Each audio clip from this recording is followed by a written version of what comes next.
Hello my friends, today we're gonna take a look at a tool. This is my very trusty tool which I actually own for quite a while. That's about 6 years. So I never actually done a review on it when I got it or anything, unboxing as I usually do these days, but back at the time I bought this knife on Amazon, just to to have a knife which is going to be great for camping and things like that. But turned out to be it was actually one of my most trustful friend for doing stuff around the house, doing camping, fishing, and any other trip. So what it is, this is Ontario knife company Utilitac II.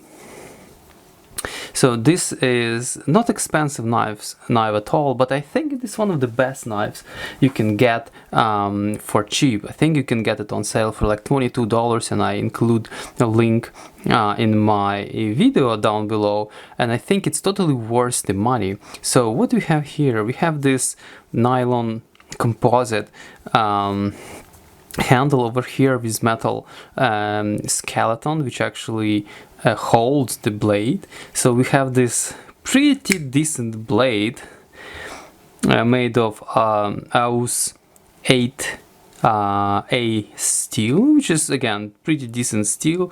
It holds the edge relatively okay. This particular knife, I think it was like some sort of limited edition or something, or that's just sorry, I was wrong. This knife was developed with this dude Joe Pardue, whoever he is, and they called it Utilitac II. Oh wow, looks like mine is a collector first production run apparently. Interesting. I don't think there is any kind of serial number on it, so doesn't mean anything, this collector first production run, because there is no serial number. You cannot prove anything. But then the story, there is a text right there. I don't think you can have it on modern knives. So this knife served me well, because I'm actually was abusing. I was betoning the firewood, I was opening the metal cans, tin cans with it, and I think it's still surviving. As you see, it's a little bit beat up. This look a little bit beat up. So today I'm not just gonna review it, also would like to try to kind of open it up, like unscrew it to see what's inside. Obviously you're gonna see lots of crud, like it's quite dirty, but that's what you get with the tool, which actually used a lot. And I must say, for all those 6 years, this knife held its edge, if you can say. It was holding up. It was quite abused, but look at this. The whole mechanism is still pretty strong, nothing wobbly at all. The locking mechanism is really strong. Obviously this is really stiff here because probably there is a lot of crud. It was used also for cooking, for cutting meat, for like all sorts of things, so pulling out stuff from the fire. Yeah. It was really abused actually, but because this is the tool, it gets the job done, and I believe this is the how to say, the value of this thing, because it costs not much, but at the same time it does good job. So let's take it apart and try to clean it up. Warning, probably gonna be a lot of crud, or I may just cut it out from the video at all, like not to disgust some people, because yeah, it was used a lot. So what's cool about this knife, that this belt or pocket clip or belt clip can be attached to either side by a whole bunch of tiny screws, and it's really solid, right? Also, or you can remove it if you're not gonna be attaching it to your belt or a pocket. Also, this lanyard over here is really nicely secured through this hole, and it's like it lasted for that many years, and it looks actually as brand new. Well, that's what I think. It doesn't hold edge as well as I thought it would. After opening like several cans, it getting really dull, but like, hey, well, I mean, what do you expect, right? I really like this bulky thumb rest over here, really looks awesome. Whole mechanism is really reliable and robust. So yeah, this is awesome knife. Awesome knife, nice blade. The pain to sharpen because of this recurved blade.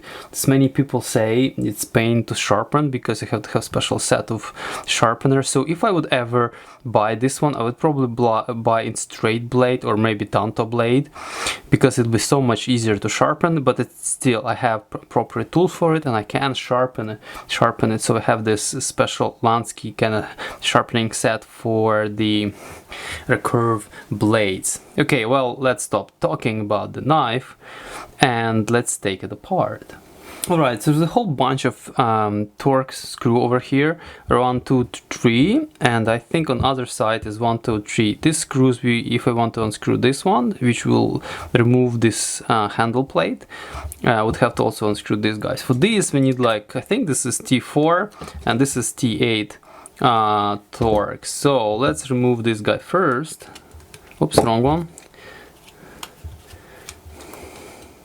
I may even think twice to put it back on, because I usually keep it just in my backpack, not keeping it on my pocket or in the belt, on a belt, because it's just it's cumbersome. I don't really like this feeling when you want to bend over and or run or jump some high things. Yeah, it's you. Oh nice, they have the Loctite actually applied to those screws not to lose it. Okay, so now we can continue unscrewing this side.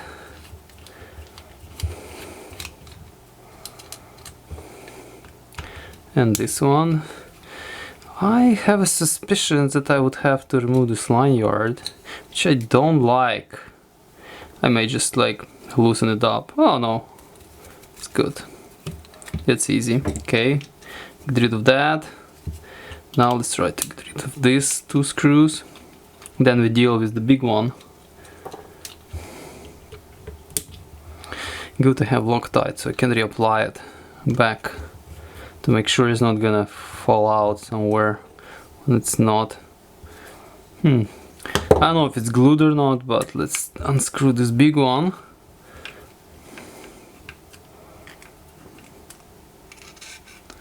Looks like this guy starts rusting over here, which is not a good sign. I don't like this, but I'll clean it up. Okie dokie, so we have pretty much taken all this free, but it's not coming loose. Why? I don't know. Is there anything else I have to unscrew?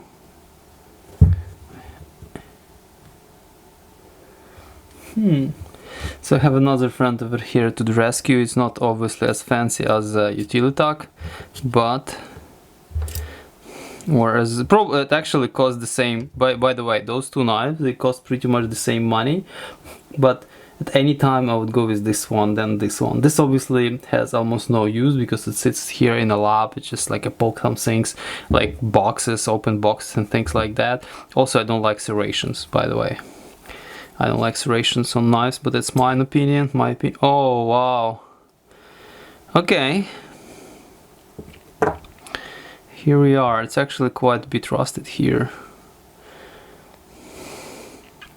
I'm curious why. I thought this is supposed to be some sort of stainless steel, but we can continue open this up. Or let's remove this side as well.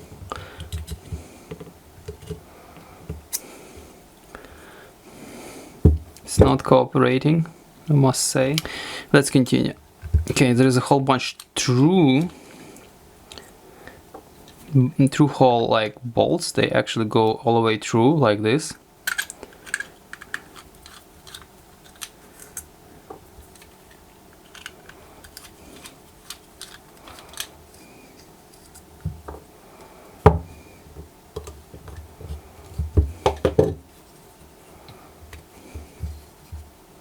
Okay, it's all coming apart. Okay, this spacer is very nicely done. but it's not, again, it's not cooperating. Those pins, I don't know, I hope they're not pressed in. No, I don't think so. By the way, if I really like to have this different color, I can print it on 3D printer in different color, because this one doesn't really carry any load, it's just a spacer.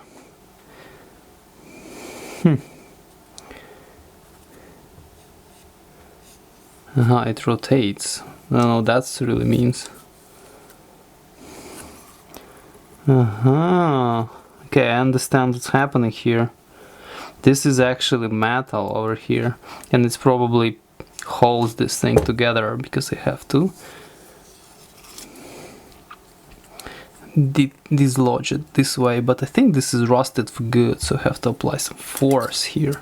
Okay, after a few good taps with the mallet, I was able to push this pin back and free this thing, so now we have those two completely separated. And this bushing still holding solid. Need to figure out how deep, probably the same story, I have to just depress this. Okay, I have took it apart. So yeah, looks like all this quite a bit rusted and had to be hammered out.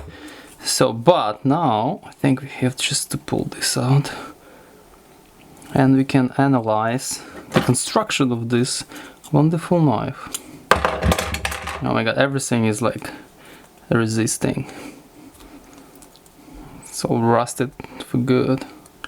So we have quite a bit of stuff right here. So this is a whole bunch of metal comprises of this knife. So the blade. So here is the blade. It's like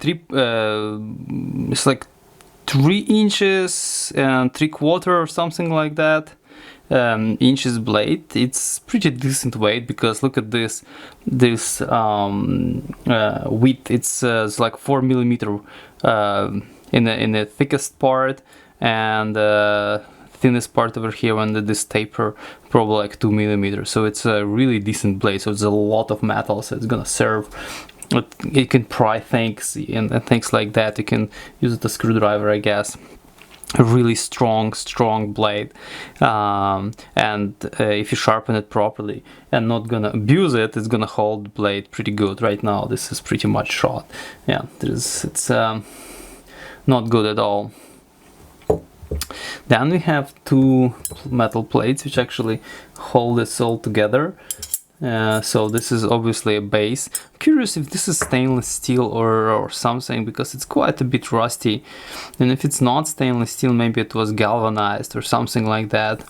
So I think about maybe I can kind of, you know, recover this. Make sure it's not gonna continue rusting. Then we have this axle or something, which is the pivoting point where the knife rotates. So it's all rusted as well, so have to clean up and lubricate. Then we have those Teflon washer and bronze washer, for looks like it. So obviously Teflon washer is to aid to have smoother gliding, and also use as a spacer, and bronze bushing is to again act as the bearing of a sword, right? Okay, those metal spacers, sorry, steel spacers over here. Not sure again if they are just iron, steel, or stainless steel, but yeah, very nice stainless steel screws, and those are just regular metal screws. I can use a magnet to double check. So this is the spacer to actually make sure there is a correct spacing between those 2 frame plates and the blades itself. Pocket clip and the line yard, and the line yard over here, it's almost doesn't fit the frame. So many things and whole bunch of crud. So this is all gonna be cleaned up, and when I finish cleaning it up, it's gonna look so much better. Hello guys, we are back in action. So as you see, this is so much cleaner. Also, I cleaned my mat as much as I could, because turned out to be rust is actually embeds itself really really strongly in this silicone mat. So I cleaned up the blade, and it's much cleaner as you see. Clean up those metal parts, clean up as much as I could any other parts what I have, and I'm not really sure what kind of material is this made of, but it's definitely steel. I'm not sure if it's stainless steel or not. Maybe it's like powder coated steel or something like that, because I have this neodymium magnet.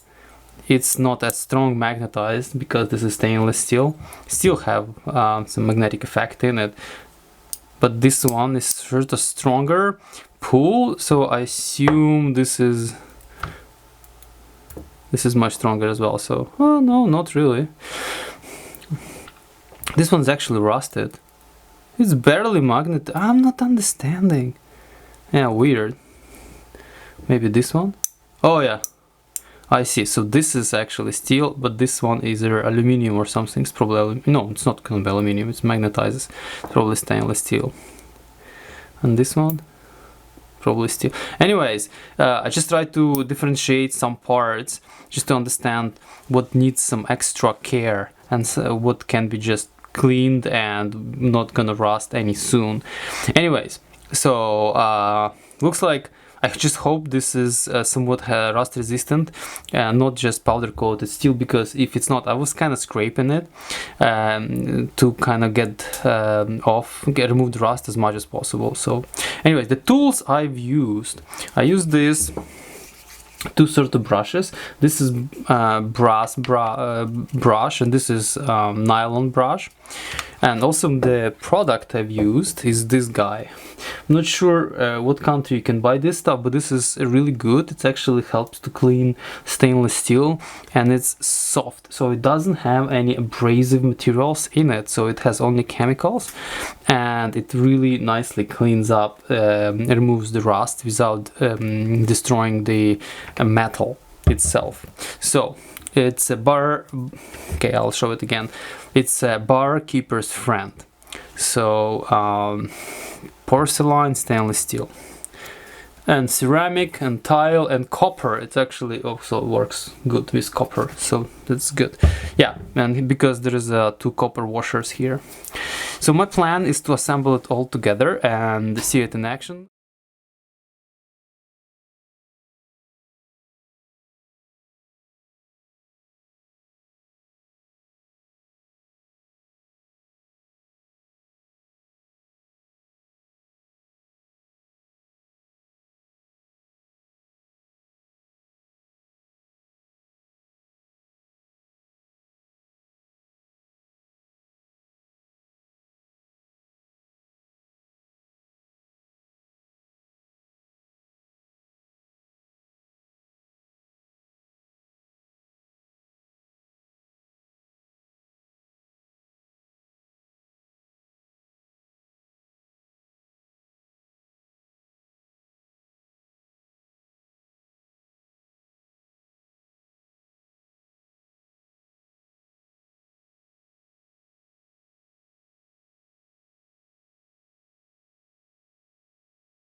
Alright guys, finally I put it all together. Sorry, it was a little bit of a trial because I mixed up those screws with shorter screws and blade was interfering. So yeah, have short memory, I guess.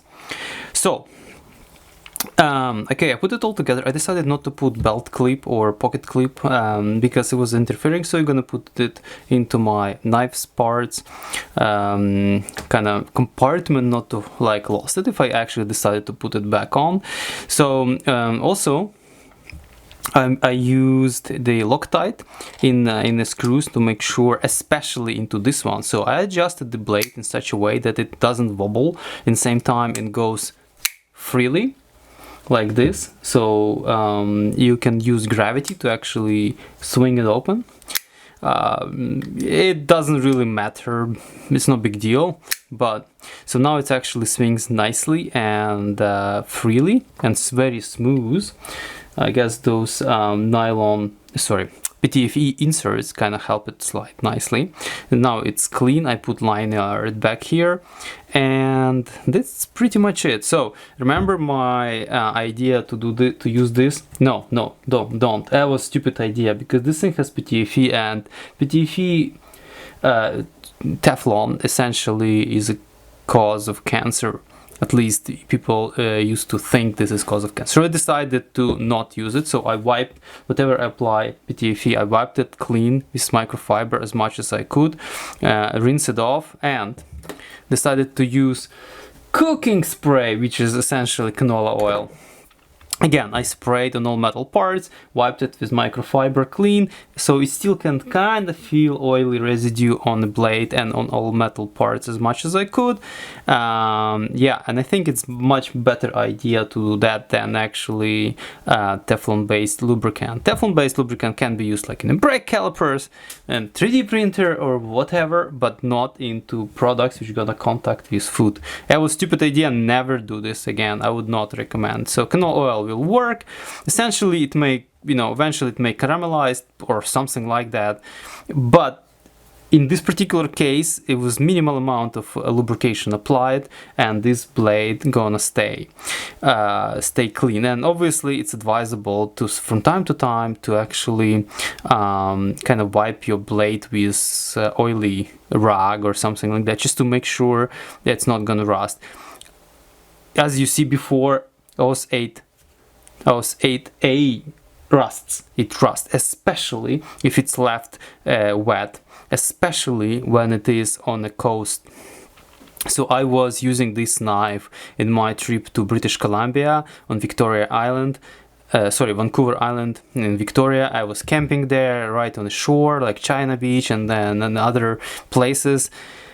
Yes, and was hiking West Coast Trail and things like that. So yes, it was used, and seawater can actually accelerate some discoloration and induce rust even on stainless steel. So yeah, so please take care of your equipment. Make sure it's gonna last you for a while. So this particular knife is actually revived, and it's now gonna serve me, I hope, quite a long time. So whatever left is actually sharpen the blade. It's a probably separate story about sharpening the blade, so I did not sharpen it. This was sharpened last time before my last camping trip, but it's not sharpened right now, so it still has some dings over here. So I'm gonna nicely clean and sharpen using the Lansky system I have for curved blades. So yeah, it's a little bit more work than this regular blade, but it's totally worth it. Anyways, I think I'm gonna conclude, and I think this this nice knife definitely deserves such attention that I actually put in this video. Sorry again for the mess. Looks like this mat again is look quite messy, because cleaning things and make them look nice is actually create mess around them. Thank you guys for watching. I hope this sort of diversion from electronics is okay for you, because I do from time to time some mechanical things, because I really like to know how things works, and also I would like to fix things. Doesn't matter what it is. I can do tiles, I can do fireplace, I can do whatever, as long as there is something I can learn. And learning, I think, it's the biggest part what engineer brain is designed to do: learning.